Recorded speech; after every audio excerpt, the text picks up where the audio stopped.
us on this edition of Media Chat with the Honorable Minister of the Federal Capital Territory, His Excellency Nyesom Wike. The Honorable Minister is already seated. Honorable Minister, good to see you, sir. Thank you very much. All right. Just before we start the discuss with you, we have, as you can see, new faces, diverse panel. I will introduce them. I will introduce myself first. I am the moderator of the series. My name is Benga Aruleba. I work with Africa Independent Television EIT. And of course, my guests, not my guests really, my colleagues on the panel are here. Let me start from the minister's immediate left. Seated there is Azu Ishekwene. Azu Ishekwene is editor-in-chief, publisher. Azu, welcome on board. Thank you for having me. And of course, seated next to him is Dr. Shehu Olagunju. Dr. Shehu Olagunju, of course, is a very known face, former member, editorial board, and head business desk, Nigeria Television Authority, NTA. But today, Shehu Olagunju is group head, strategic communications, Bank of the North. Shehu, good to see you. And of course, seated next to Shehu is Mr. Dari Babarinsa. Mr. Dari Babarinsa is co-founder, former executive director, Tel Magazine, but today he is chairman and MD, Gaskia Media Limited. Good to see you, Mr. Babarinsa. Thank you very much. And of course, sitting next to me here is the one that is so popular in Abuja. They call her Madam Speaker or Digital Oracle, Kimberly Wachuku. She's of Nigeria Info. There, she's manager program. Kimberly, good to see you and welcome on board. Thank you very much. Good morning. All right. Honorable Minister, you already met the panel now. So let's get started. We've seen you in a frenzy this past couple of days, inspecting projects as usual, trying to be sure that everything is ready for Mr. President's visit or impending visit. We would like to bring us up to speed on that. Well, Benga, thank you very much for the opportunity. Remember last time when we met, you asked whether you would have an opportunity to interact with us to find out actually when this commissioning of projects will eventually take place. I did say we hope so, and we thank God Almighty that today we are meeting again for us to let you know, yes, indeed, by the grace of God, Mr. President will be commissioning some of the projects that we have executed under his administration. We have sent out a tentative date to start on the 10th of June after the Salah holiday. We took into cognizance that the Salah will be the 6th, 7th. 10th of June, you said? 10th of June, Okay. 10th of June. We took into cognizance that Salah will be the 6th, 7th, and then Monday will be public holiday. And so we said, okay, we can start on the 10th, which will be on the Tuesday, then continue on the Wednesday. Then again, 12th will be Democracy Day, which is a public holiday. Then that will be skipped, and then we'll start the other week.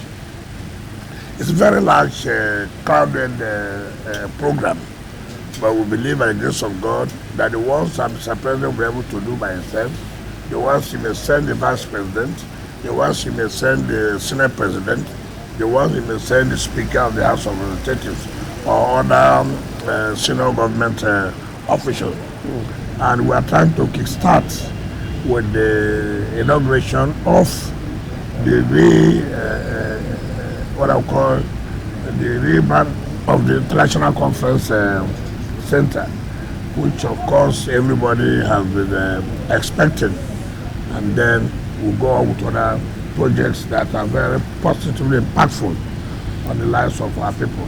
So we have arranged for 19 days, God willing, 19 days of project commissioning. And thereafter that, we'll now take on flag of projects that will tend to also be ready in study in office. So that's where we are now. Okay. How many days for commission of project? 19 days. 19. Yes, 19 days. Yeah. 19 days. I think that's a good place for me to plug in. That is the fact that the exemption of the F.C.T from the Treasury Single Act has enabled the administration to do a lot of things at great speed and at scale. But is there also a risk of a problem of accountability and transparency in the way the funds are managed? Is that a clear and present risk? There's nothing like lack of transparency and accountability. Take for example, the money we have now is paid directly to the commercial bank. Remember, under the single treasury account, every fund goes to the central bank. Now, what's the essence of central bank? I mean, what's the essence of to block the loopholes of revenue accruing to the federal government. We are not making revenue for federal government. I said there's no need. And that hinders us of participating in the larger financial market, of getting money to fund our projects. Take for example, the budget is passed, for example, and what comes to us? We get 1% of what the federal government gets every month. So assuming the federal government gets 800 billion naira for this month, 1% of 800 billion is 8 billion naira. That alone cannot even pay salaries, right? 8 billion naira. Now we depend on our IGR. Now, if our IGR goes to the central bank, we cannot borrow money from central bank. We can only borrow money from commercial bank. And commercial bank, what is collateral? What can we hold in case anything happens? How do you repay? Now, what the president did, and that's what the CC, the president sees government as business. He wants to succeed. And the only way to allow F.C.T to succeed is to unlock them and make sure that they have access for funding. Now, how much do we need for this commercial bank? We need, say, for example, 100 billion naira. How do you pay? You tie your IGR to the loan. So every month, the bank collects social amount of money. Now, with that money you have, you're going on with your project, because the money that comes every month cannot go round for you to start the execution of a project. So you need much money so as to be paying back with your IGR. But if the president did not do that, we would have been in a mess. And that is true to the matter, we have been in a mess. We cannot collect loan from central bank. So all we will do at the end of the month, what comes in? So it's amount of money. So how do we share it? With the bogus projects, capital projects that you are carried on, it will not work. So removal of a single treasury account was a blessing, and that is done by someone who understands how to make governance easy.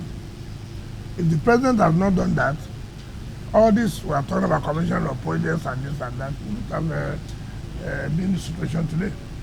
So his removal from the exit of funds from the single treasury account to enable us to be on our own, to raise funds and carry out projects.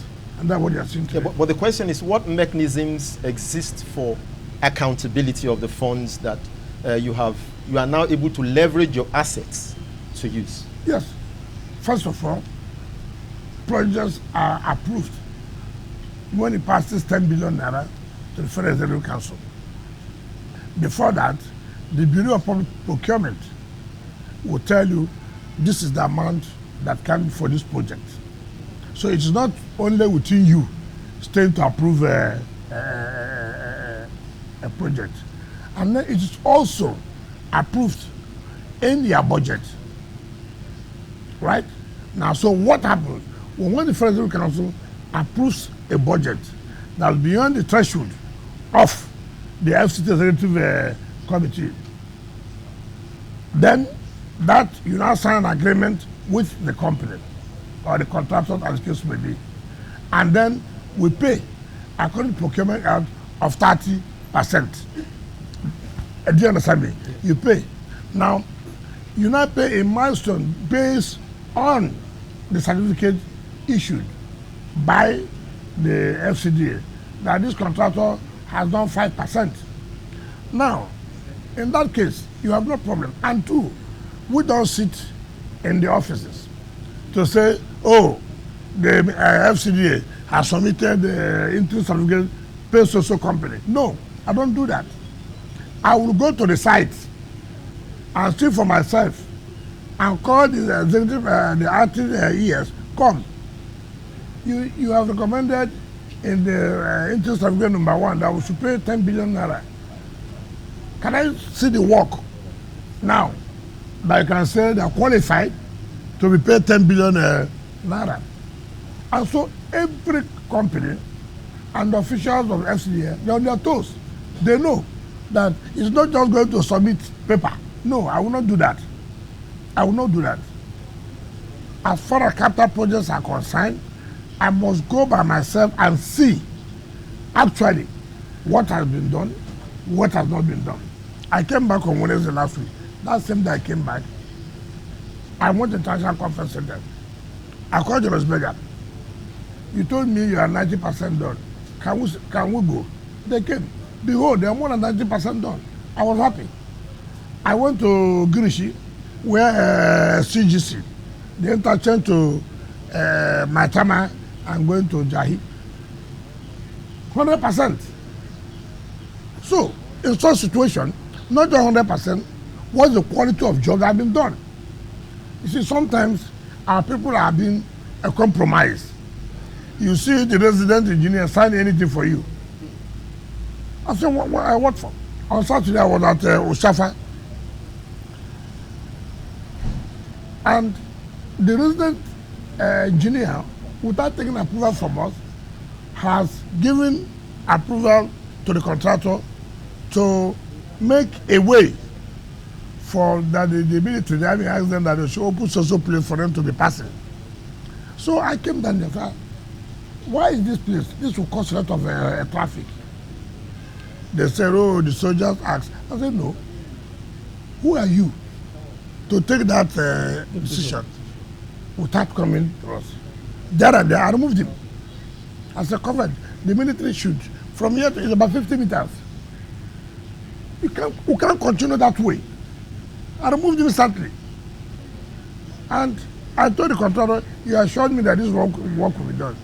With what you have seen, are you sure you are going to complete this work before this? He told me, yes. So that they work in the night. That's okay. On Sunday, being yesterday, I didn't tell him.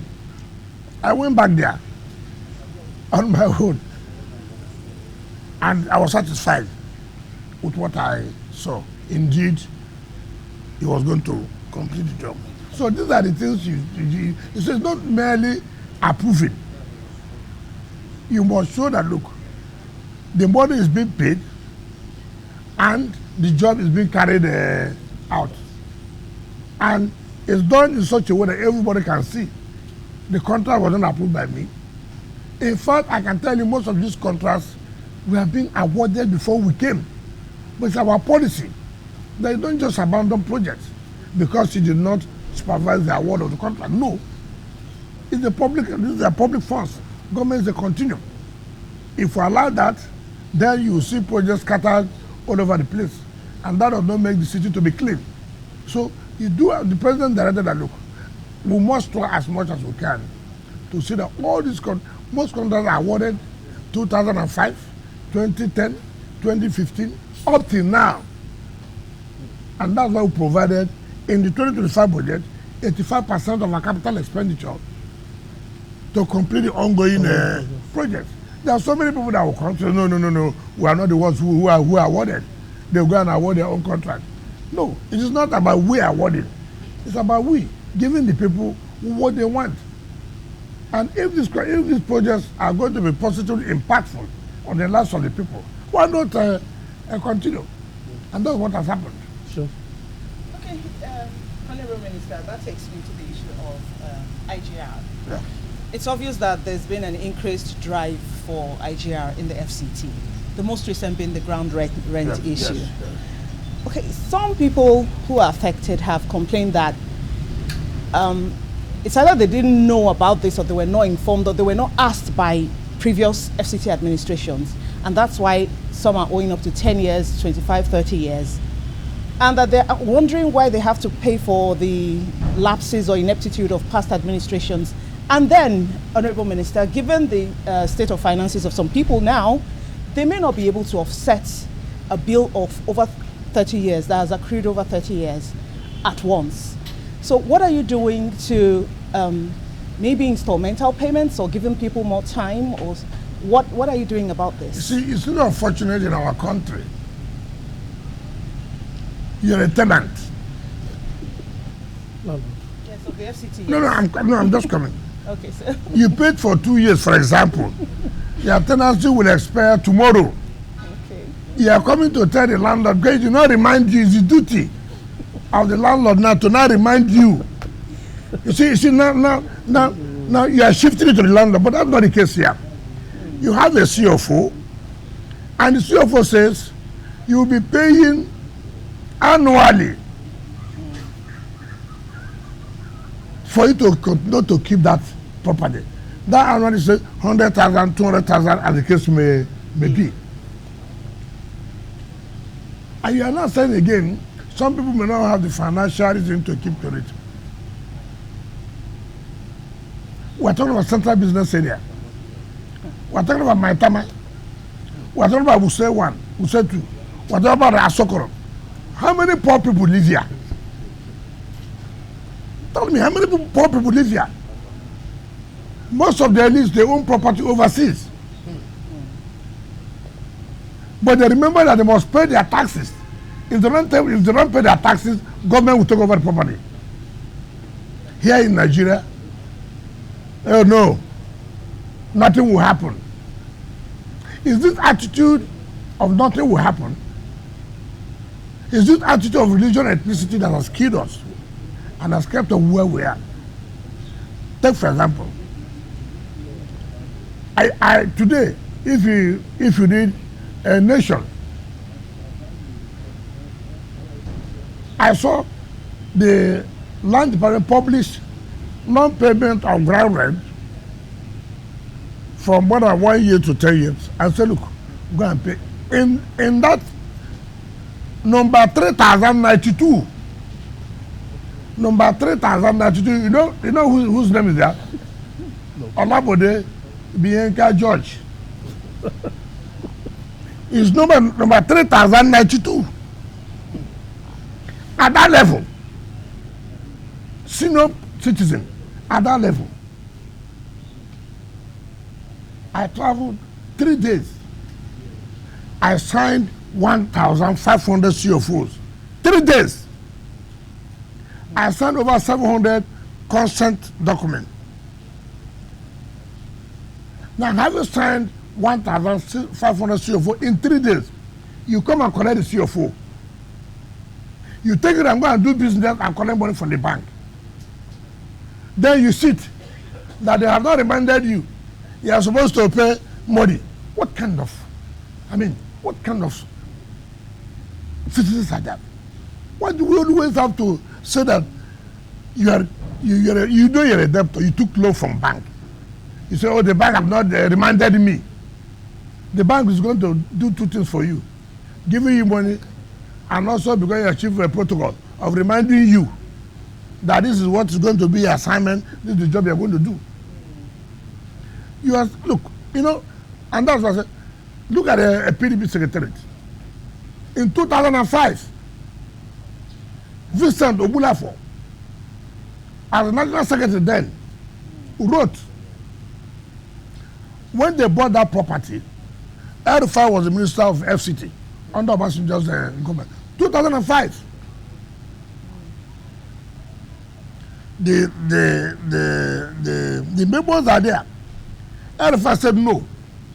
The mere fact that we're in government cannot stop you from paying tax. And so they should pay 26 million naira for the assignment. They bought this property, according to them, from one senator who lives in Kaduna. We were in government. PDP was in government in 2005. So Alpha said, no, pay the money. I will talk to Mr. President then. In 2005, Alpha was the minister. Nothing happened. Yes. In 2010, PDP was still in government. Bala Mohammed was the minister. To 2015, 5 years. 5 years. Nobody who said, look, what can we do here? Let's ratify this. Up till now, that consent has not been given. Up till now, we're not even talking about the ground rent. From 2005 to 2025, 20 good years. 20 good years. And all you hear here, politics, politics. Listen, I'm here. I'm looking for money. You want government to do this road. You want government to do the satellite towns. You want government to provide this. It will be from my blood.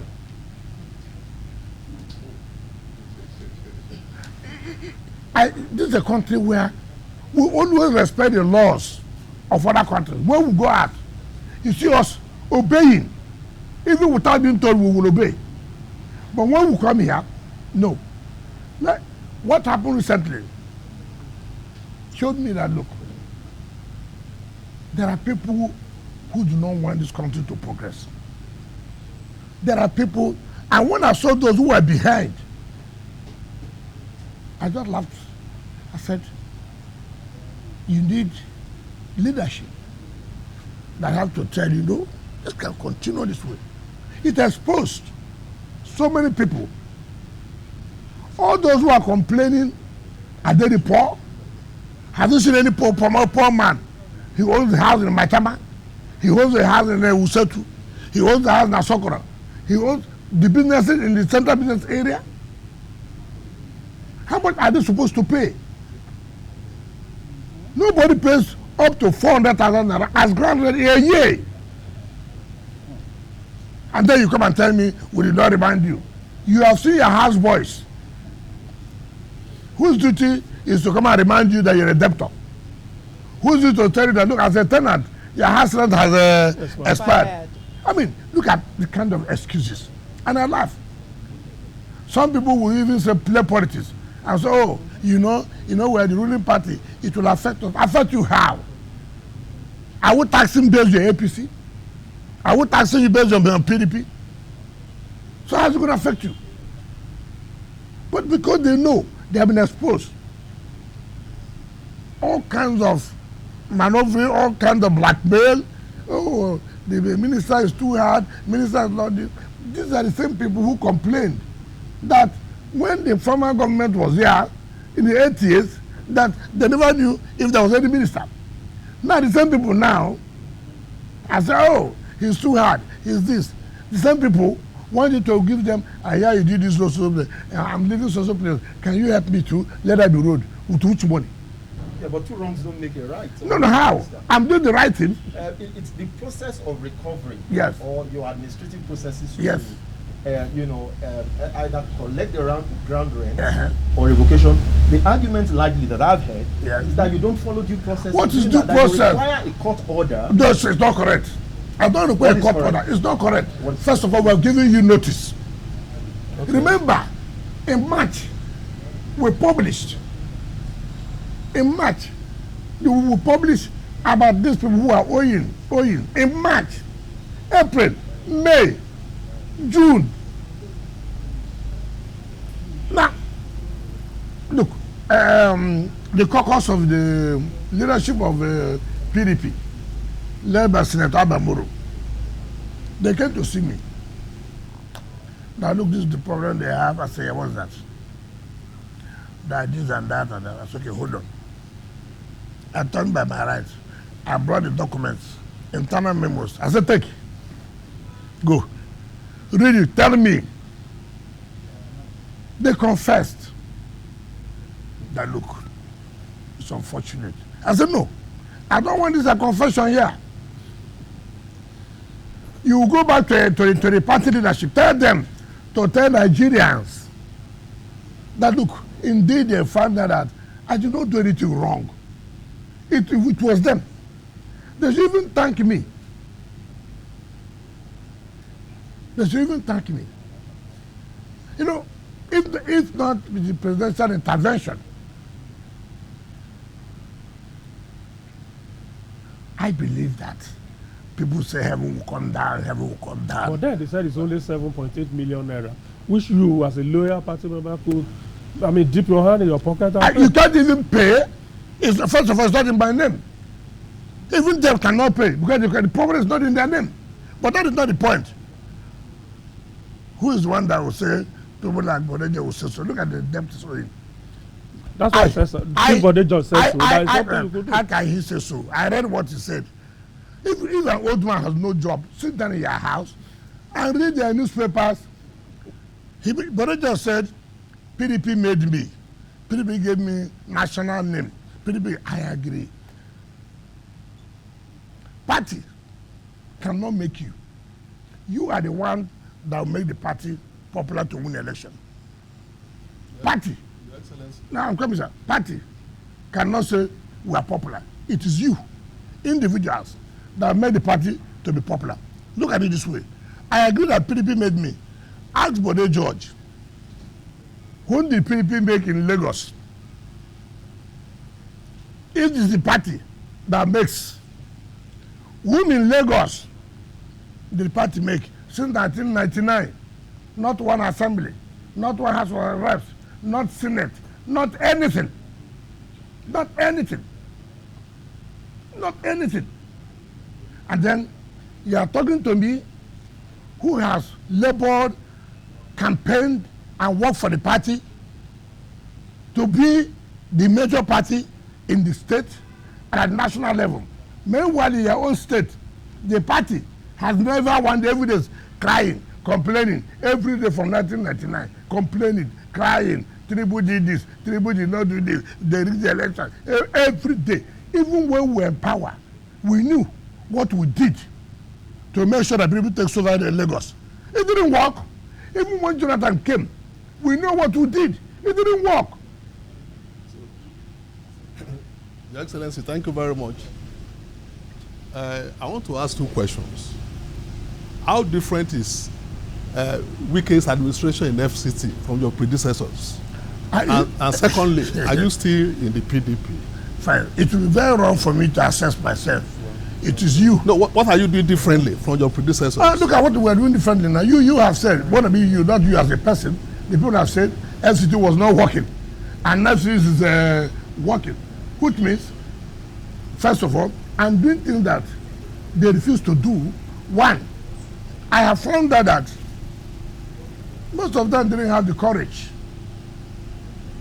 to annoy people, to step on toes. I have a lot of interest. I take joy when I step on the toes of big men. Those who say that nothing will happen, I take joy. I say something will happen. It will happen. It makes me happy. All you want me is to take decision against the poor people. But you, the rich man, nothing will happen. Something will happen. And that's why we're getting results.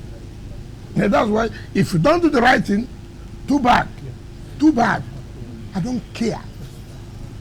The only person I owe that is to say, look, Mr. President, this is what I'm doing. I'm not doing it because I'm from social place. I'm not doing it because I'm from social religion. I'm doing it that I have to support the government. I have to make a difference. People, this is supposed to be a capital. You know what pains some of us that we will travel outside every time. And you see you staying in a cozy environment. Oh, this lawn was done very well. Oh, look at trees. Oh, look at it. Who did them? I don't know human beings. I don't know human being. Why do you think that anything, so it's a magic that you cannot replicate simply because we don't want to be disciplined, simply because we believe that he's my brother, simply because he's my sister, or simply because we worship in the same church, we worship in the same mosque. These are the only things that anybody will give as an excuse.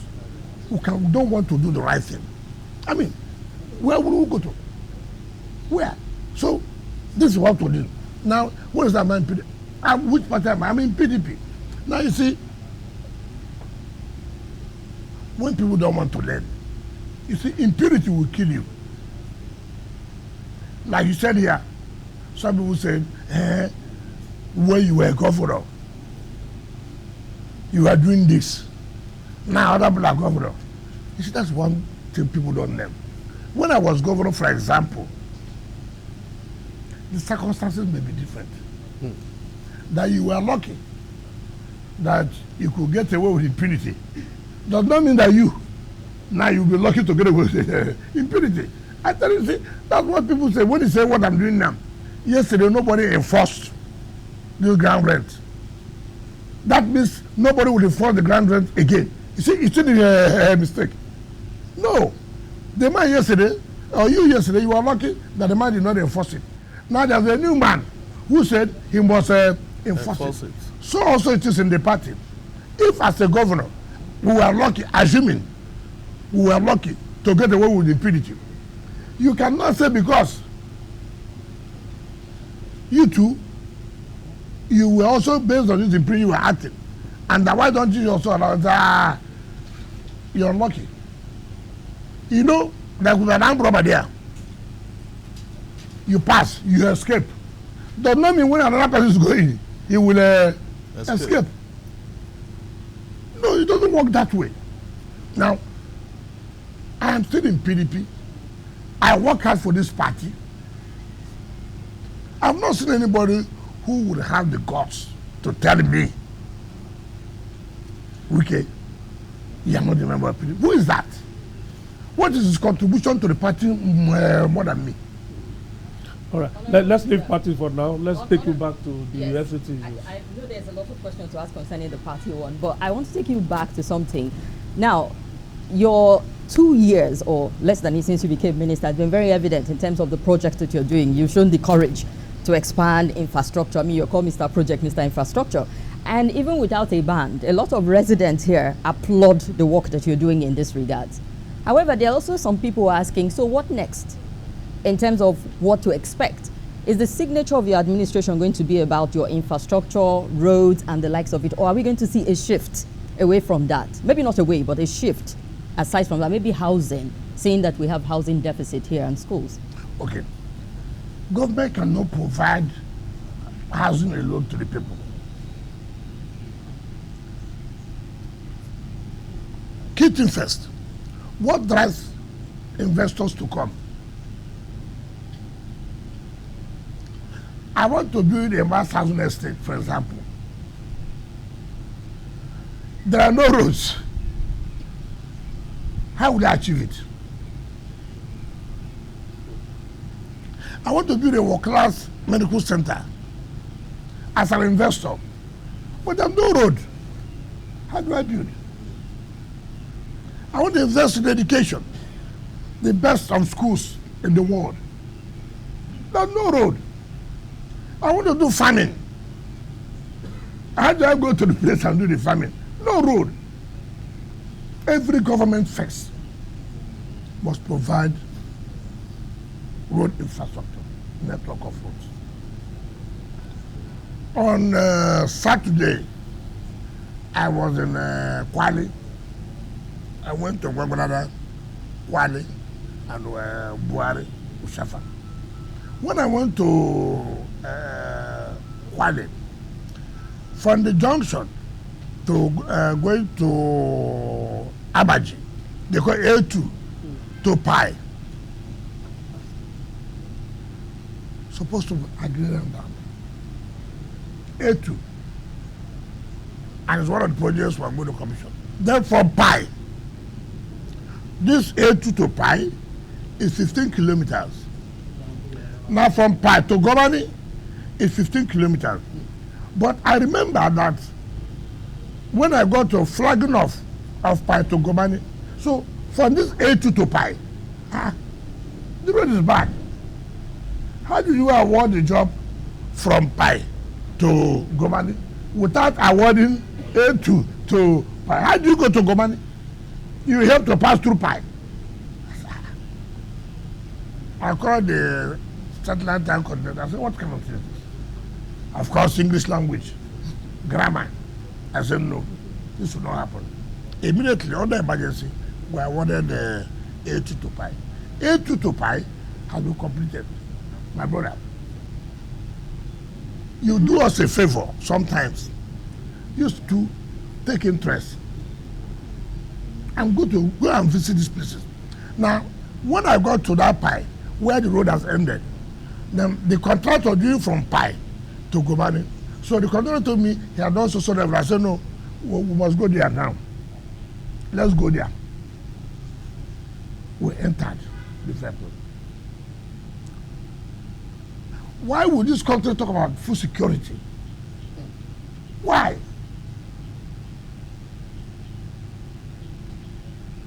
Look at the land, agrarian land. Look at the water. You can even do irrigation. I cried. I said, but again, who will go in there? There's no road. Now the road has been provided. Now people will be attracted to move in. If you don't provide road network, which is the lead to anything called development, you can't get it right. So for us, our is to create the enabling environment. The enabling environment is tackling security if there are, provide the road network. You will see that investors will come. I can tell you in the next few months, I'm sure the whole of that land, the funded, there's of people to go and do farming. They will go and take it and do land speculation. So, doesn't that put a responsibility on government again? No, that there's more for you to do in that place. That is what we're saying. Empower people to make use of the potentials of that place for agriculture. That's what we're saying. See, the agriculture today we are talking about is not a subsistence agriculture that will make a country to be great. It is not an agriculture from here to here. No, that is from hand to mouth. If you want to talk about agriculture that sustains a country, so this is a mechanized agriculture, and that requires a lot of funding. But sir, are we seeing the deliberate effort to get these investors in this sector that you just mentioned? Of course, that's what we are saying.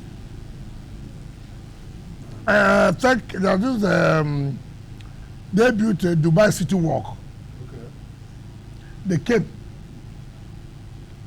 that they want to replicate what they call it Abuja City Walk. That's okay, fine. I said, I'm not going to send director of land. I'm not going to send director of urban be to them, no. I said, I am the one in charge. I said, when I'm going back, he said, I'm going back tomorrow. I said, no.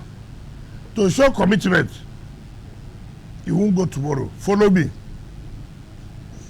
Follow me. We'll drive down. That's what I have in mind. The roads have been done. When we got there, they said, look, this is a perfect place. I said, no, it's not the only perfect place.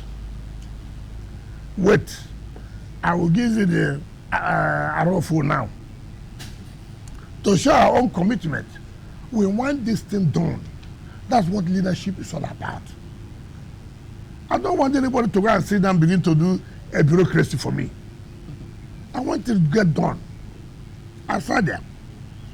I called the director of land, called the director of surveying, and all that. I said, listen, I'm the chief driver of this project. So I told the people, sign an agreement for me that you have to kickstart this finish the first phase, so they signed. As if you don't sign, I take back our land. They took it, I gave them. Every day, I called the director of development control. I said, listen, the moment they submit the document here of the building approval, what I told them, bring it to me. Because when you go to, without you knowing, some of these, I'm told to respect, civil servants will just sabotage you. So I called the director of development control, let me tell you, this will drive you from your work. If they bring it today, the approval must come out in 48 hours. We must do something for people to believe in us, that we are serious. See what the president is doing. Look, I'm ready to, relax so many things to encourage investors to come in. We are ready. And see now what that is going to pay off. By July, they are coming to lay the foundation. The same thing that you have in Dubai City Walk is the same thing you have just in Abuja, that you have in Abuja City Walk. That is, but if we had gone, there are no roads, what will happen? It will attract them. Look at so many, I just asked a question. They gave F.C.T where to build an academy. They gave so many people land there. For how many years? There's no road. Yes, how do we enter the place to build academy? We are going to commission the road. I've just finished it. Now people are driving in.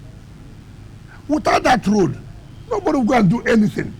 Without that road, yes, you cannot build an academy, which will lead to the development of the area.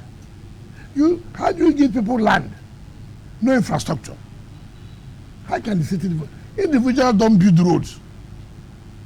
Individuals don't provide water. Individuals have been doing it, sir. No. Tell me where individuals have provided road. All they do is a makeshift. That is not road with basic infrastructure in terms of water, in terms of light, in terms of other communication. No. And you don't blame them. You don't blame. You just go and grade something. You say it becomes road. It becomes kidnappers then. Well, I guess that's what life largely is in Nigeria, that where individuals literally, although on a makeshift become government. Exactly. Become government on their own. But I'm still interested in the question of infrastructure. Yes. The budget, the F.C.T, the budget is about 1.8 trillion, I think. Yeah. And then your administration has set aside 72% or about 1.3 trillion on capital projects. But I want to ask you a question on the small things: water, security, CCTV, and water to start with. I live in Gwarimpa. Okay. We have been struggling to get water out of the tap for the last 2 weeks. You said there's a rehabilitation going on. Yes. How long is that rehabilitation? No, you see, first of all, when things have not been done well, it has this effect. And it's very painful. It's this attitude of everything on bureaucracy. You remember when we came, they were awarded this Abuja Greater City Water to the Chinese Exim Bank and this and that. My brother, to tell you the truth, when you look at some of these things, you just wonder, do we really love ourselves? Do we really love ourselves? How can you, a country, will spend millions of dollars to loan? In 10 years, you've not seen the reality. Now, by the grace of God, as this administration came, the president said, look, we have been hearing about this Abuja, what is happening? I briefed him. It's okay. You have to do something. And by the grace of God, we are going to commission the first phase of the water done by CGC, right? Now, in that same vein, we're talking about water. When President traveled to China last year, which I was a party to that, we signed the memorandum of understanding with the Chinese company CGC to supply water, to provide water for some of the satellite towns like Karu, Buhari, Kubwa, all those areas. And I said, look, it is easy to provide, to put in the budget, but again, the fund may not be there. You see the whole thing. Now, luckily, President's magnanimity provided 50 billion in that. We, in our statutory budget, we also provide 50 billion. And it's one project that, if we're going to achieve it before the end of the tenure of Mr. President's first tenure, that project will achieve it. But again, it requires funding. And that funding is pay your taxes. Pay your taxes. One thing I tell people, if you are paying your taxes, you are not seeing anything being done with it, you have a right to complain. I have told everybody, ask me, Mr. Wike, we have been paying our taxes. No road, no this. Ask me. Ask me. I challenge anybody. So in terms of water, we are going to. But again, it's not by mouth. That's why I'm bent on this issue of taxes. There's nothing Abuja cannot. We are not an oil state, oil city. We are not. I've told you what to get for the federal government. 1% of what the federal government gets. So without these taxes, you would have even said, ordinarily, there should be a special intervention for the F.C.T capital by the federal government. It's the city, it's the capital of the country. Therefore, there should be a special intervention to make sure the city looks like other cities. It's not this way. We're just breaking our head to get money to pay, and big men, elites, will be trying to say that no. That's why we are resisting. You should help us as our ambassadors to also talk to public. We are saying this should be done, this should be done. Have we done our own part? Look at the publication we made today about grand rents. Over 5,000 names and the amount there. Like my sister said, have you reminded them? We have reminded them. So that's what they are saying. No, but you know, so what I'm trying to say that when the life comes, we have reminded them, go and pay. Nobody's business is to take your land. How many land will you take? Okay, take for example, they carry blackmail. Oh, minister, I want to take the whole land. You carry it to where? Give to his friends. I mean, okay, even if I give to my friends, would they not pay the ground rent? The issue that government wants the tax to be paid, so you can use the taxes to do something. That's all. That's nothing. If they pay now, if they pay now, take back. We're not interested. Our interest. Do you know that since we started sitting up, go and see the rush now. That's Nigeria for you. Go and see the rush. Is it what it's supposed to be? Okay. Honorable Minister, I'm staying with infrastructure, but this time mass transportation. Yes. Public transportation is getting quite expensive in Abuja now. People complain about when they try to take the ones we call drop from a very short distance. They're asking them to pay 1,000, 1,000 plus. And Abuja is a city that should have effective mass transportation. What is your government doing about that? I thank you. Like you said, we always have complaints in everything. You want everything to provide, which is right. But you like it to be free. We are not doing a socialist and communist government here. No. You know, okay, look at what's going on now. We are providing bus terminals. Go to Mabuchi, go to Kubo, go to Central Business area. It has never been there before. Part of it is to fight insecurity, and part of it is to give effective transport system. What we intend to do is to reduce the cost, like you are saying, is to provide massive, quite good number of buses and taxis in F.C.T's own column, that you will know that, look, this is for F.C.T. And then, of course, subsidize it because of the hardship. But let me tell you, there's no time Nigerians have ever complained. Like I said, we are going to also provide that in Gwagwarada and Buhari. Now, what we intend to do is to provide buses and taxis. Taxis will be there to convey people to the various areas they want to go. While the buses, as we are coming from other areas, take it to the terminal, and then the taxis will pick you, and then in that case, you know the vehicles you have boarded. You know who are the operators of those vehicles, so that the issue of one chance does not occur again. Again, we will not also allow any person to operate as a taxi or bus driver. You just go on the road, you see people on the road. I'm going to Buhari, you enter a vehicle. Not registered. All those things will be taken care of. And you ask yourself, well, how could this be a city without all these organizations and rest? How? What makes us a city then? What makes us a city? But you see, in taking these decisions too, you are having a heavy fight. People are fighting it. Why are you doing this? You want to stop some people from making money. How will we stop you from making money? That we want to be organized. You can come in there. We have to be registered. You have to paint it in our own color, so that people will know. Of course, you have those who are not comfortable with that. In fact, some even label me, after all, you are not in the APC. You are trying to give us bad names. All kinds of things. But that shouldn't bother you.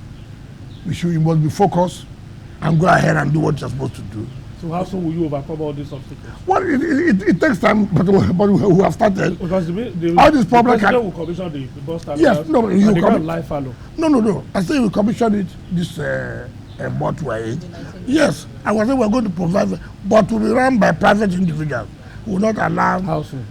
No, I've told you that the president is going to inaugurate it this month. With the buses? And yes. No. Then the buses are already coming. Because you have to buy what's in the budget. We are provided in the budget for 2025. Right? We couldn't have provided then when the terminals are not ready. It doesn't make sense. And it will not be run by Transport Secretary. No. We will not agree. That means everything will collapse. But we will supervise. But we'll hand it over to private individuals to run. Okay. Your Excellency, before these projects were commissioned and other programs, how faithfully are we implementing the Abuja master plan? Is it still, as people talk about it? It's still part of the fight we are fighting. People go and distorted the master plan. And you go and say, look, this is not what's supposed. Oh, the former minister gave it to me. Why are you coming there? Because I'm not a Christian like you. Because I'm not a Muslim like you. Because I'm Igbo. Because I'm Yoruba. Because I'm outside. All kinds of things you hear. And you don't even want to say, gentlemen, let us tell ourselves the truth. Look at this place. It's supposed to be green. Look at this place. It's supposed to be drainage. Why this? And somebody wants to say, this must be implemented. You see blackmail. They give them platforms on the television, social media, or whatever, and begin to lambast the government. Simply because you want the right thing to be done. That's where they're supposed to, if you are, even where I live, from Asokoro, going to Uzape, Papaduba. Gilbert did that road.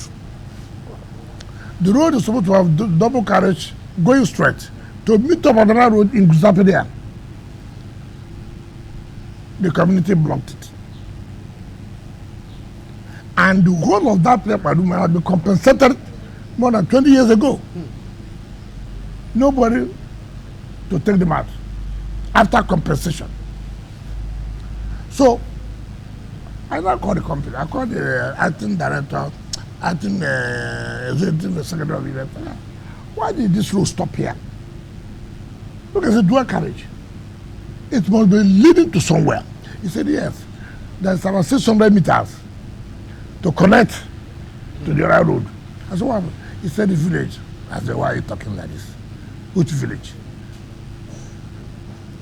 I said, even though they have been compensated, I said, call me director of the settlement. Come.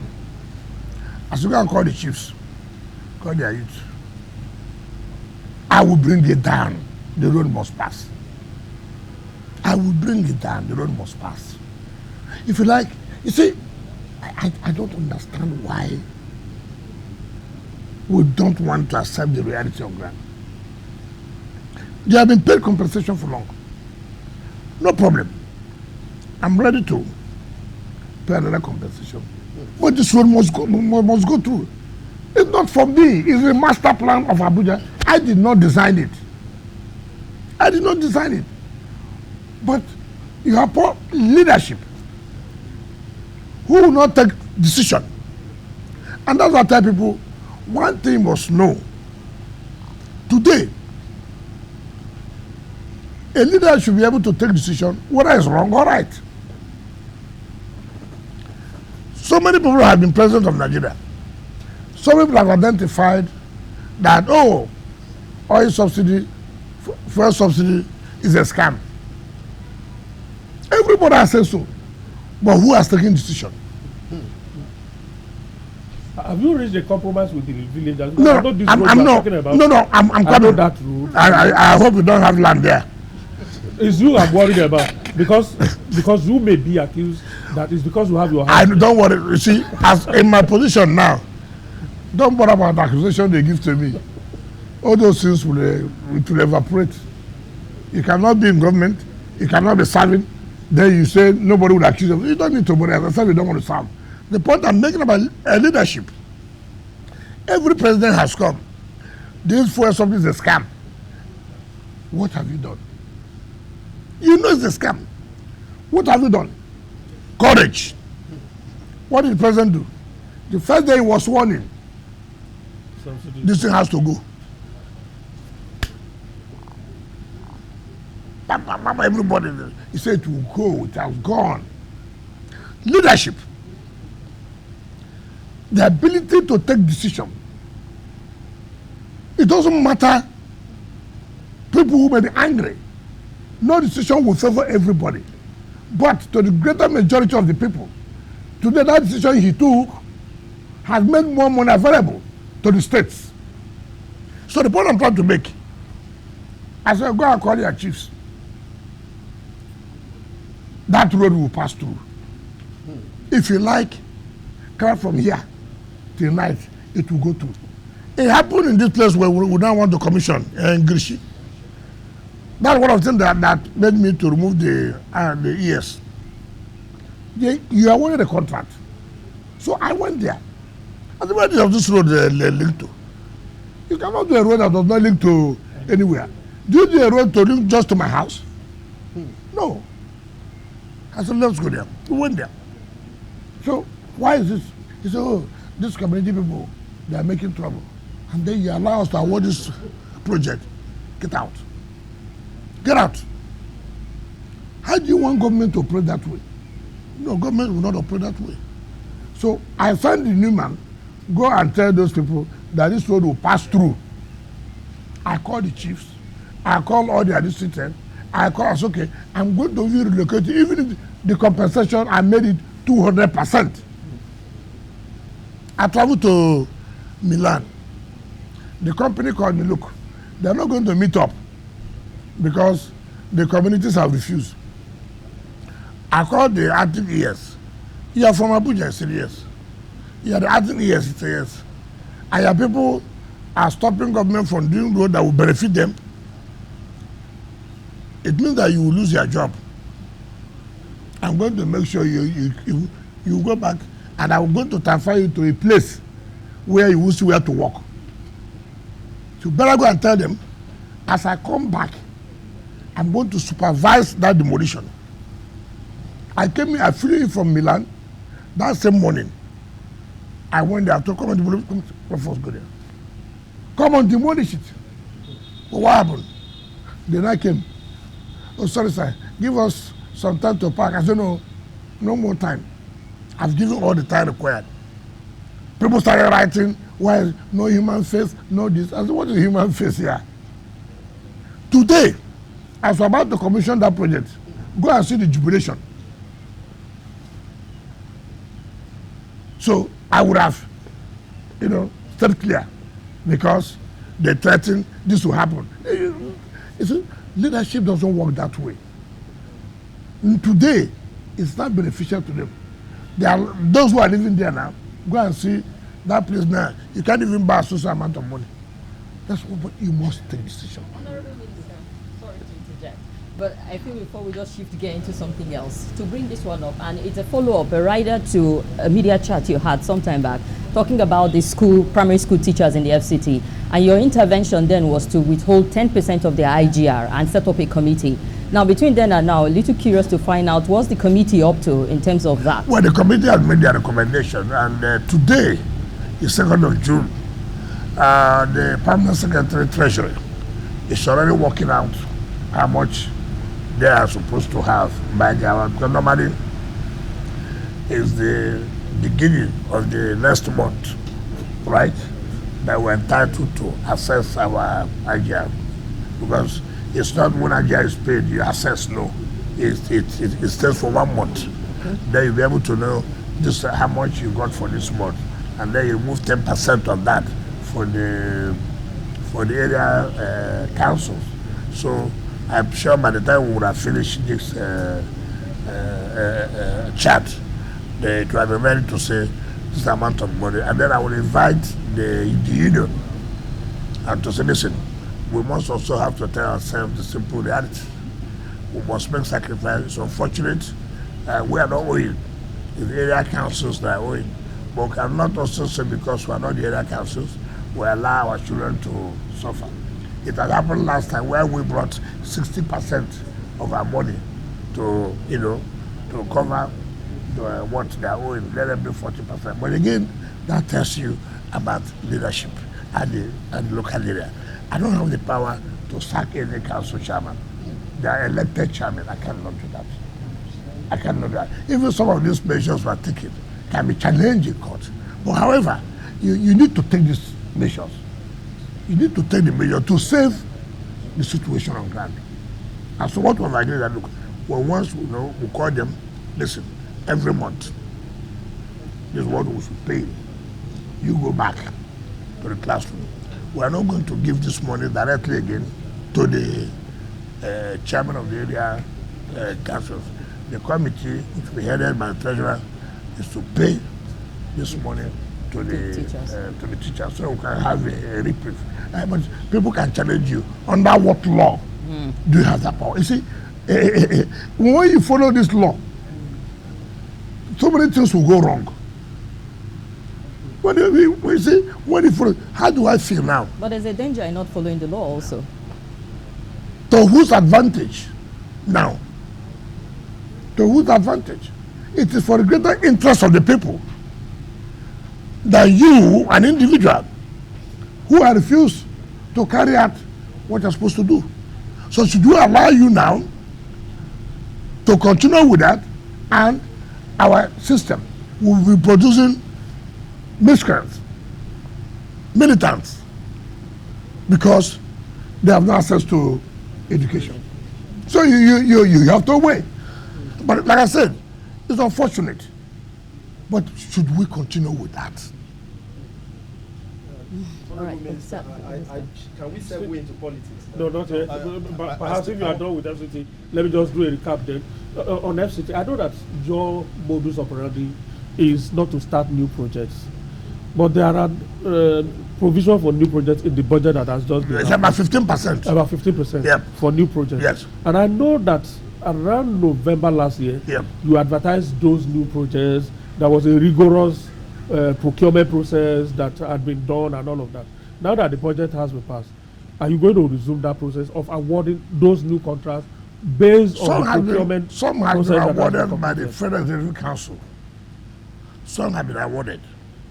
But we not started because our own budget hasn't come. Passed. Some are in the national budget, okay, which have been passed. Some in our statutory budget, which have just been passed, but have not been assented to by Mr. President because it cannot be transmitted back to Mr. President. I can tell you the truth. We made an estimate that this is what we are going to get from our IGR. And based on that estimate, we said we are going to carry out this project. That's why you see us being aggressive on this issue of payment of ground rent. If that is not achieved, obviously, it will be like abandoned projects. And that's what we don't want to have. I don't want projects awarded for the sake of being awarded. No. I want it's awarded, it has to be implemented. Okay. Like I said here, we have set up in our mind, look, the president will be 3 years, May 29 next year.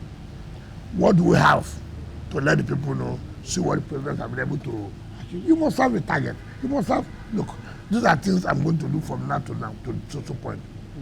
But our handicap, our challenge is this issue of payment of taxes, which I say, I would do everything within our powers to see that we achieve it. It doesn't matter the blackmail. It doesn't matter the blackmail. I won't care about it because you want good soup, you put good money. You want good road, money must be there. You want bridges, money must be there. Nobody will accept you to give him a job and the job will not, and you won't pay, you don't have money to pay. It doesn't make sense. That's why you have people abandoning a project left, right, and center. Okay. So the new projects will be based within the 15% that is available in the 2025 No, 15% is the new project. Not that it's 15% of the fund that is given to them. No, that's not what what you said is actually what I meant. Yes, which is that the new projects will be based on the 15% that is available in the budget. Yes, except as an emergency project. Take for example, there could be emergency project like I can go up now to a satellite town or somewhere, and I can say, hey, no, if you don't do this now, this will not survive in this rainy season. It becomes an emergency. You might have to do it because see, you can't go everywhere. Something can take you out, and you see, I know that this must be, solved now, and then that one it becomes under emergency procurement. All right. Is it on F.C.T? It's on F.C.T, yes. The issue of F.C.T indigents has been a recurring issue in this place for many, many years. Do we have a policy that will take charge or take care of that problem in a permanent base? I'm being careful. This is a federal capital territory. In order not to digitalize the federal capital territory. However, it is under this administration of Ahmed Bola Tinubu that indigenous of this place have been recognized. It has never happened. All the mandate secretaries you used to have are not, proper speaking, what you may say, Abuja, but they are residents. But today, the indigenous can beat their chest to say, under the administration of Tinubu, they have mandate secretaries. 2 out of 6. Yeah, mandate secretary of Indian Council, mandate secretary of Agriculture. Today, for the first time, under the Tinubu administration, apart from the last set of service for F.C.T, the person now is a woman who's also from F.C.T. I know how happy they are. Today, under the administration of Ahmed Bola Tinubu, who has given hope to the civil servant of F.C.T. by creating the right to be permanent secretaries. Before they retire as directors and go. They post permanent secretary from other ministry to head the F.C.T. It was under this administration that stopped. And we have permanent secretaries now. At least not less than 2 are indigenous. So you can see that the administration, even though not trying to say that you cannot represent Abuja simply because you are not an indigenous. But again, we have not lost sight that, look, we must also encourage them that they are part of the governance structure. That inclusivity helps to stabilize the place, and we can say to the glory of God that has been achieved. Okay, guys, we are very into politics now, and I'm sure Azu, you are ready to go. Oh yes, absolutely. So my question is on your recent disagreement with Governor Seyi Makinde. You know, you accused him of breaking agreements and undermining party unity. His camp has said that you are a saboteur, that you have sabotaged, that you are sabotaging the party. In fact, they have described you as a wrecking ball. How can you stay in the APC government and undermine the party that made you? I did not accuse Makinde that. I said that we had a meeting and we had an agreement. That meeting was held, first of all, in Lagos by myself, himself, the former governor of Abia, former governor of Enugu, the former governor of Benue. That meeting concluded and said, look, let's move on. Allow this so that the party can be focused. Then we came back, and there was supposed to be a meeting in the former Senate President's house, Bukola Saraki. But before that meeting, that particular date, we also met in my house in Abuja, where we reiterated that, look, we have agreed on this, so let's move on. That encouraged me to also attend the meeting in Bukola Saraki's house, and where we agreed on items. And then there was a meeting called by the Chairman of Governors Forum. In fact, Chairman of Governors, PDP Governors Forum was in that meeting, and where I was encouraged to attend the meetings. And I attended, and I met, but it was to my dismay. And that, look, what we agreed is not what is coming out. And by my investigation, which I said, look, you are my friend, it is not fair. We agree on something, then somehow it turns out differently. What did you agree on? First of all, we all agreed that Sabayam, by the Supreme Court judgment, is the secretary of the party. Let us not allow the party to have crisis. You see, forget about those who will abuse you. Yesterday, did they abuse me? Did they abuse me yesterday? They didn't abuse me yesterday. So don't bother yourself about people abusing you. They will hail you. You are the one who's carrying our party. You are this and that. Why did I say that? Because most people do not know. And when you don't know, the public is not aware. Or they say, oh, this happened, this happened. So it's good to let the public know. See where we are. See what happened. See what did not happen. I read what one of his boys said, abusing me, all kinds of. Did you deny what I said? That is something matter. It's not about I'm a spoiler, I am this. Those are names you can give to anybody. Deny what I said. We did not agree. We did not meet. That is the issue. You can rain curses on me, no problem. In politics, if you don't want to be abused, don't go into politics. Honorable Minister, you said something, sorry to Yes. interject, but you did say Supreme Court ruling. Judgment, not ruling. Judgment. Now, it gave some bit of ambiguous interpretation to a lot of people who were saying the Supreme Court is saying that the lower court does not have the jurisdiction to determine party leadership. So it's left for the party to determine. No. You see, that's the problem we have. Who went to court to challenge that Samayahu is no longer the secretary? Who went to court? It is Governor Sheyi and his people and Mbada went to court. And the State High Court, the State High Court said yes. By him running for the gubernatorial election in Imo State, that is due to have resigned. Yeah. Samayahu went to Court of Appeal in Enugu. There was split judgment of 2-1. Samayahu went to Supreme Court. And the party also went to Supreme Court challenging that decision.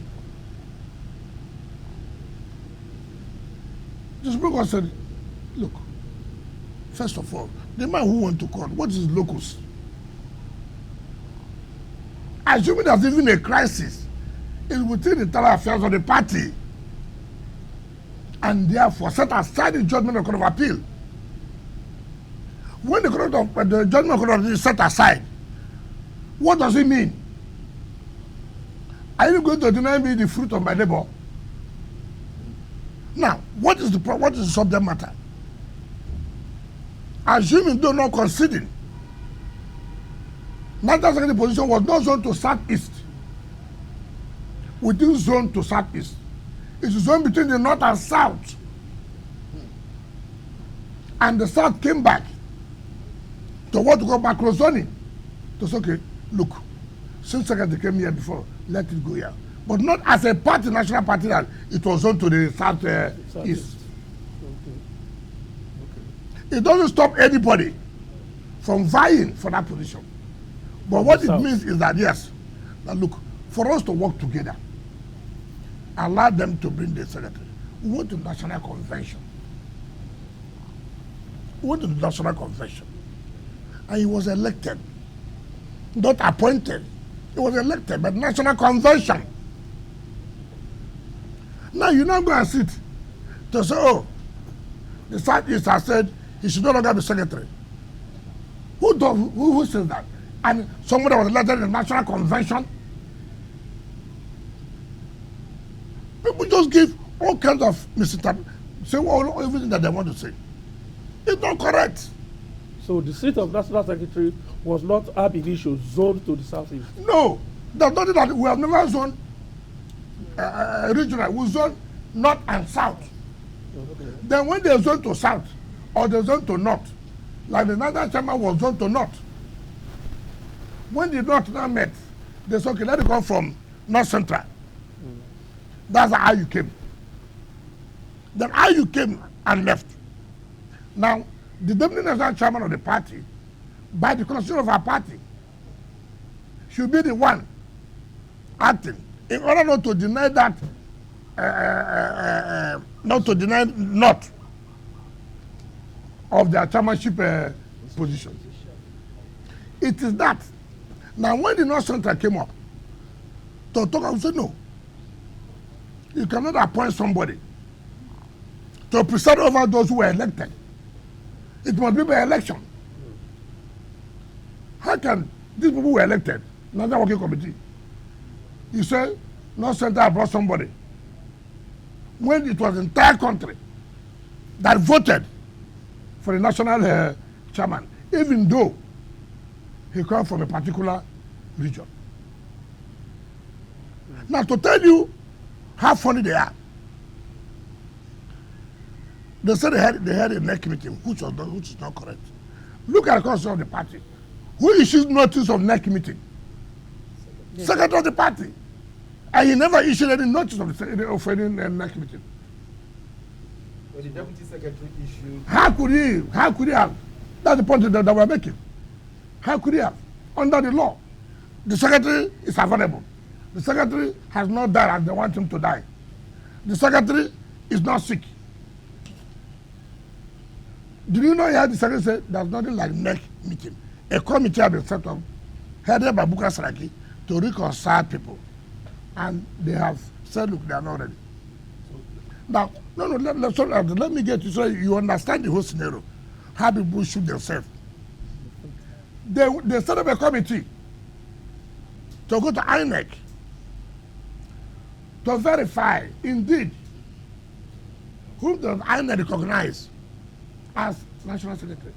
INEC told them plainly, in fact, who led that committee that went on it was the governor of Enugu State. The governor of Enugu State, Peter Mbak. He was one who went to INEC, and INEC told him point blank, we cannot recognize anybody other than Sam Ayamu. 2, who signed the correspondence to INEC about the PDP's candidate for the 2025 election. It was the national chairman and national secretary, that's Sam Ayamu. How could he have signed something yesterday which INEC had recognized? Tomorrow you go a whole meeting that no, he's not the national secretary. Now you see the daddy man. Why most people are running away from PDP. And if it were you, I want to run an election. I want to run an election. And the law says, our party constitution says, look, it must be signed by the national chairman and national secretary to INEC. The two must sign, not one person alone. And INEC cannot accept any correspondence from the national chairman alone. The two must sign. Now, as somebody who wants to run an election, I have a fear. Take, for example, we have the area council election in Abuja, February. The primaries will be this June, right? And candidates have emerged. Who will sign forwarding the names of the candidates to INEC? So would I take that kind of risk? Where INEC will reject. I will not take that kind of risk. Now, what I don't understand is this. I mean, up to 2023, you were a full-fledged member of the, well, you remained firmly in the PDP and fought all your battles within the PDP. Yes. Now, here we are in 2025. Yes. You are in, well, you are still a member of the PDP, Yes. but serving in the APC. Why don't you stay in PDP and fight the battle and take and take ownership like you did in the past? What am I doing now? Oh, you are serving the APC government more than now. You are serving your party. You are making a mistake. In 2023, did I not tell you I will not support your presidential candidate? Yes, you did. Didn't I say so? I said on principle of equity and justice and fairness, the presidency should go to the south. If it does not go to the south, you cannot have national chairman at the same time. You therefore take one and give us one. Impurity. Because they were having a romance with the present government then, believing that Atiku will win. They said to hell. I said I was not going to support. So why did I not leave the party and join APC? Of all of us that time, as PDP governors today, as the so-called leaders today, who produced House Assembly, 100%. Who produced National Assembly, 100%. Who produced governor? Who? Ask them in their various states. How many senators do you have? How many assemblies do you have? Do you have a governor? No. Take for example, Olabode George supported Labour Party. I said I will not support. There's no likelihood that he has a chance to win an election. I'm a politician for Christ's sake. I read it. I know it. You can't tell me, oh, because I said no, I won't do that. This man, even if we support, he can't win the election. Forget about this sentiment of this. It will not work. So, Honorable George, and some of us, we say, look, everybody, you have to support a certain candidate. Choose whoever. We all agreed. What is the offense I've committed? That I supported Bola Ahmed Tinubu under APC. If I was playing anti-party, then PDP wouldn't have won for governorship. PDP wouldn't have won National Assembly. People that were, our state was the only state in this country in PDP that gave PDP that kind of victory. Now, you are talking about me. I never collected ministerial position without writing to the party. I wrote to the zonal. I wrote to the governor. I wrote to the national party. I challenged any of them. Whether they have said, no, don't take this position. In any case, how would they say so? When the government wrote to the governors and the rest to nominate people for appointment of board, all the governors wrote. Nominated names. I can show you the names. So if you, in PDP, can write to APC government, submitting names, so what is wrong in me, a PDP member, also working? What kind of a life is that? You go and lobby the president to give social person appointment. You come out in the daytime. Oh, he's working with the APC. Bala Mohammed, he was APP when Jonathan became president. They made him minister of F.C.T. Did anybody die? When Obasanjo won the election, he made late Bola Ige, who had Alliance for Democracy AD, he made him Attorney General, the #1 position, the only minister recognized by the Constitution. So, not a PDP gave the appointment. 2010 to 2015, they gave to somebody who was the APP, who now changed to PDP. Nothing happened. Nobody shot anybody gun. Now, something I worked for, I did not hide it. I said, I will not support this impunity. I'm going to support this. If I've done it secretly, then you have said, oh, you are this. I made it clear. This impunity, injustice will not stand. And I've also told them that. So, what is happening in PDP is people who, I don't know whether I may call them undertakers. Because I don't see any reason why you put yourself under that kind of crisis. Honorable Minister, I'm taking you to River State politics now. Yes. And I'm going to ask you a point-blank question. Yes. This crisis, if I may call it that, between you and Sim Fubara, is there going to be an end to it?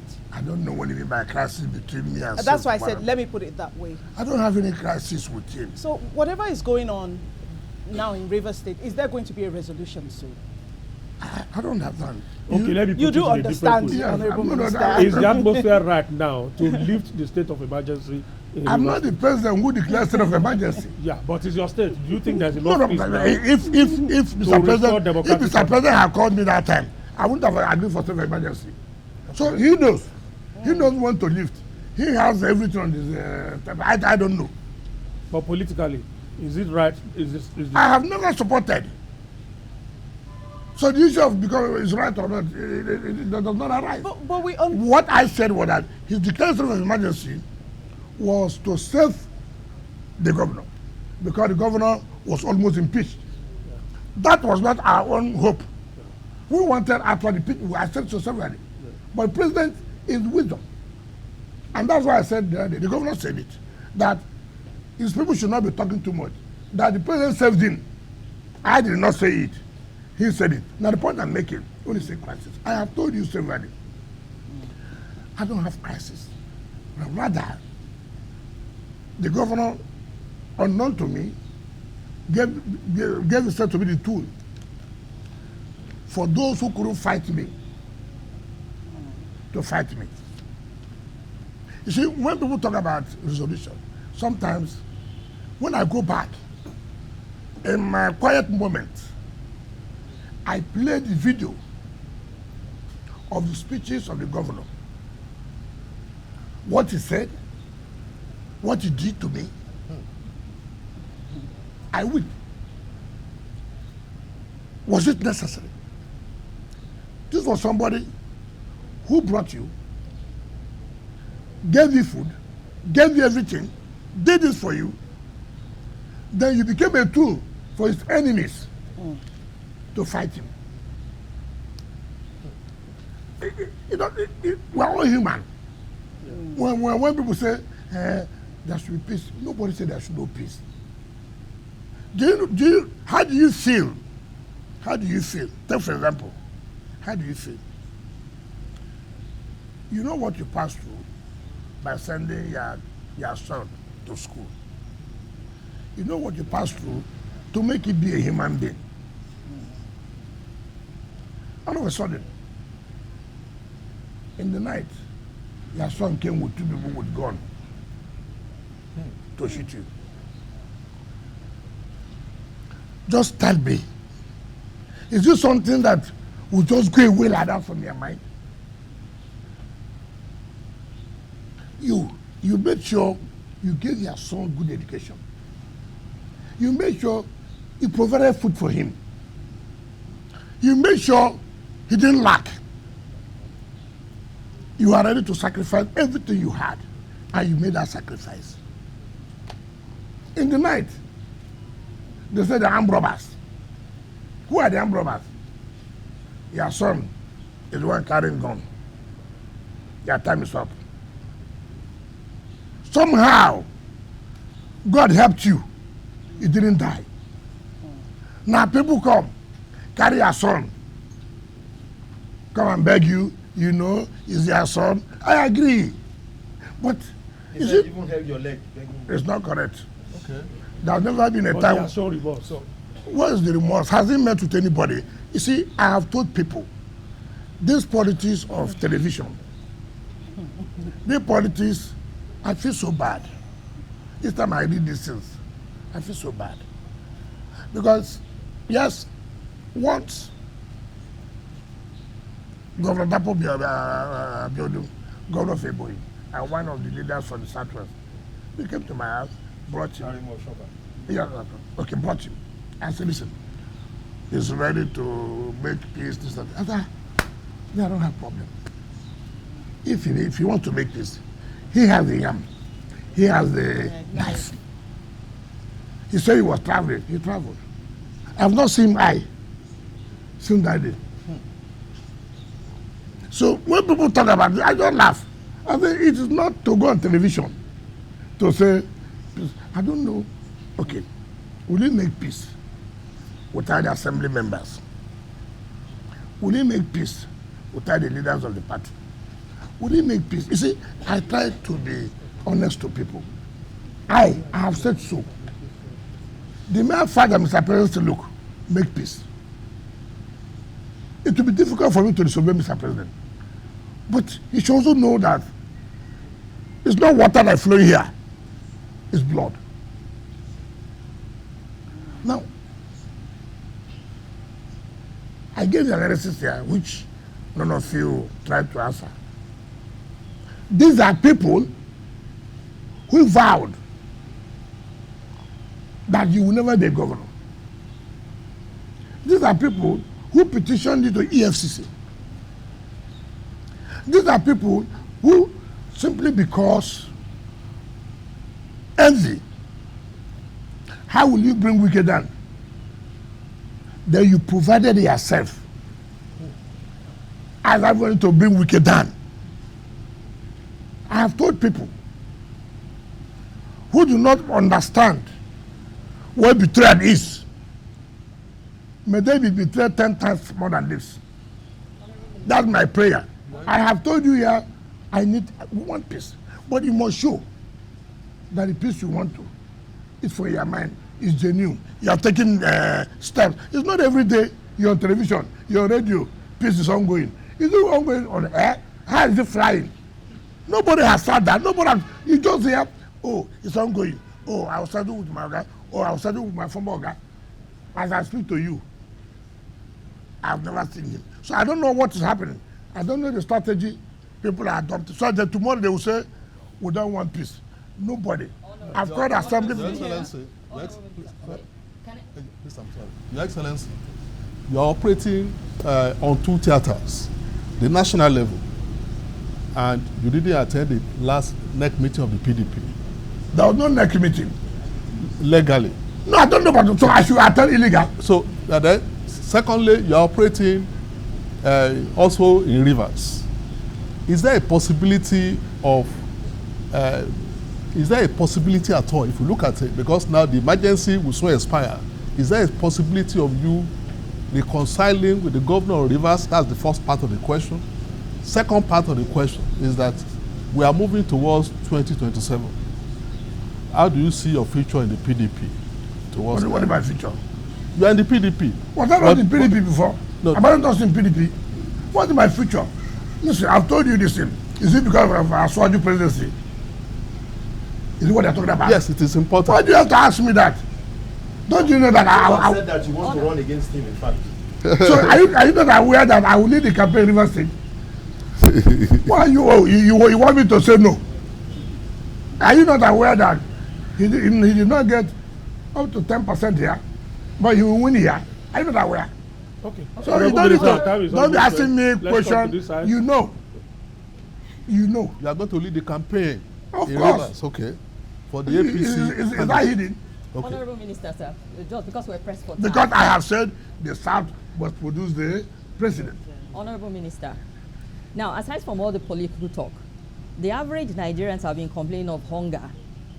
And now we are seeing people who have served like 2 times governor and minister also saying the hunger has come to them. It feels like hunger pro max at this point in time. Okay. Now, how is your administration and the Renewed Hope administration addressing that specifically? Because we're seeing politicians say they're hungry. You know one thing I don't like in Nigeria? We have the time to listen to jokes. But they're influential people. Who Which influential? What makes them influential? You think they're influential? A former governor and minister? Hold on. You are talking about Rotimi Amechi? Yes, sir. And you have been specific. I don't know how a man will choose his 60th birthday to tell lies. It's unfortunate. Of all time, it's your 60th birthday that people are celebrating you. You used to tell lies to Nigerians. You are hungry. Let us tell ourselves this. He was speaker 1999 to 2007. And if anybody knows, he was the most pampered speaker. Then he was reading law in London as a speaker, 1999 to 2007. He became a governor, 2007 to 2015. He was still reading law in London. 8 years as Speaker of Rivers State House Assembly. 8 years as Governor of Rivers. You never talked about hunger. You became a minister from 2015 to 2023. 8 years, super minister, transport, where you were borrowing money for exit bag, loans. You didn't talk about hunger. 2 years you have left office. I'm in coalition because I'm hungry. You're only hungry of power. And that shows failure on his part. How do you look at it? How do you insult Nigerians? How do you trivialize the issue of hunger or poverty? Why do you do that? You're insulting Nigerians. You joined Atiku. You joined F.C.T because you are hungry. Have you not insulted Nigerians? Just that you can't stay out of power. That's the hunger. You can't stay out of power. How would a man since 1999 to 2023 will stand before Nigerians who presided over billions of naira? This was the same man who on the national television told Nigerians he doesn't like money. Meanwhile, dollar was showing. Meanwhile, dollar. You are carrying dollar. And you are telling Nigerians you don't like money. What kind of country is this? And we are listening to that. And you said it's influential. What's the influence? Let me tell you what's the influence. You know, we overrate people.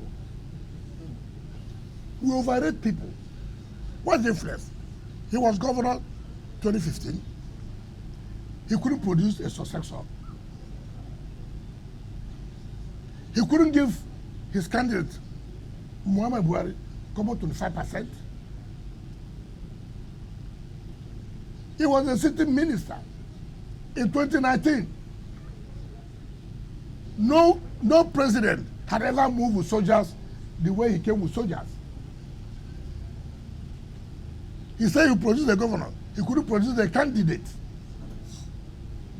Again, his candidate Buhari didn't make 25%. He was the teacher of campaign. Again, in 2023, he came. Okay, this time around, I'm going to support Atiku. In PDP, thank God, we did not support PDP. If I supported PDP and they won, he would have taken the glory. We said, okay, we will not support PDP. They failed. They didn't even get 10%. So what is his influential? It's just because, you see, look, I thank God he is in a coalition. I want that coalition. I've told Nigeria, look, I don't like this talking. Let this coalition, let them form as a team. Let them start from home to start moving the president to. What is that you remove? You start from their home to remove him by making sure president loses the election. How could somebody come out on national television and tell Nigerians, if we want to remove the president now, we can? Is it a military coup? The word that word removal links to dictatorship, to the military. You only use that word remove when there's a coup. And I thought I would have said, we'll vote him out. But whichever way.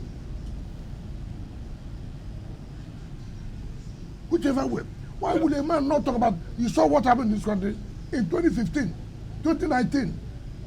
Look at the suffering that then passed through. 2023. All right, we have just 2 minutes. And the man is telling you that he's hungry. Any quick question? Insulting Nigeria, like people are clapping her for him. Honorable Minister, okay, I do have a quick one. Yes. That the minister can deal with in 2 minutes, because that's just. I just want to know, Honorable Minister, final question. Do you care about PDP? Because there are critics who say PDP is going to implode. 2027, it might not survive it because of the infighting that is going on within the party. Now you're a stakeholder, you're an influential person, you're relevant in the party, look, and... Look, let me tell you. If I say something about PDP today, they're telling me, let them, I know you're not the one to lead me. No, say it. Want to hear. Let them leave the party. No, but people are saying the party will die a natural death. Let me tell you, implode. because some people want to kill it. We say it will not die. We'll make sure it will not die. That's why we don't allow them to get what they want. But it's losing stronghold. Delta is gone already. That is to tell you, okay, look at it. If it's a party, leadership problem, look at it. You won't tell me that you don't have intelligence that Delta will go. You won't tell me that you don't have intelligence that was in the Akwa Ibom. Now, leadership, what do you do? Should you allow this to happen? No. Send a team. But why are you doing this? No, you're making a mistake. This. Impunity. Let them go. Let them go. You know, it's opposition does not do impunity. No. We try to see beg, put everybody together. You don't say, let them go. Let me tell you, they are just playing to the gallery. I cannot do that. The more you look, the less you see there.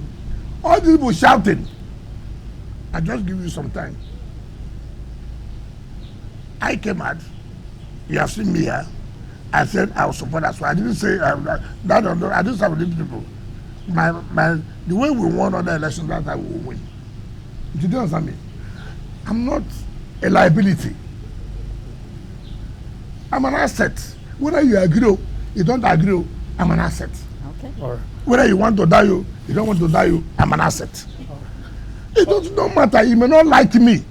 If you are liking it, has nothing to make me not to be. I'm an asset. You have not said what you want to say about people. At the appropriate time. All right, we just have to go now. We know national assets, yes. Minister. Since it's an asset to PDP, it's also an asset to APC, so you are a national asset. I'm an asset to making sure that Tinubu wins the second tenure. All right. Thank you very much, Honorable Minister. We have to end it here. Guys, we have to go. Yes. Thank you. Thank you very much. And of course, Mr. Babari, sir. Thank you very much. Shehu, good to see you again. Thank you. And of course, Thank you very much. Honorable Minister, thank you for granting us this audience. Thank you. We hope to see you again. Thank you. That's how we draw the curtains on today's edition of the ministerial chat with the Honorable Minister of the F.C.T, His Excellency Nyesom. We hope to see you again. Until then, we say goodbye. My name is Ben Garulima.